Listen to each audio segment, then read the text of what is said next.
যেসব লক্ষণে বুঝবেন শরীরে ভিটামিন ডির ঘাটতি হলে অবসাদ, ক্লান্তিবোধ করা, প্রায় অসুস্থ হয়ে পড়া, হাড় এবং পিঠে ব্যথা, শরীরের ঘা শুকাতে দেরি হলে, হাড় ক্ষয় হতে শুরু করলে, মাংসপেশিতে ব্যথা, চুল পড়াসহ বিভিন্ন উপসর্গ দেখা দিতে পারে।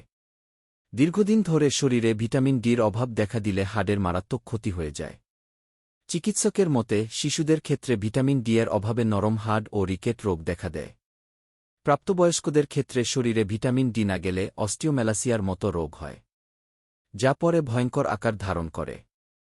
বর্তমানে ভিটামিন ডি এর অভাবে দেশের বহু মানুষের breast cancer, colon cancer, prostate cancer, হৃদরোগ, হতাশা ও ওজন বৃদ্ধি হচ্ছে। হতাশা, স্নায়বিক দুর্বলতার মতো রোগ দেখা যাচ্ছে। বেশিরভাগ ক্ষেত্রেই এর মূল কারণ ভিটামিন ডি এর অভাব। ভিটামিন ডি এর প্রধান প্রাকৃতিক উৎস হল সূর্যের আলো।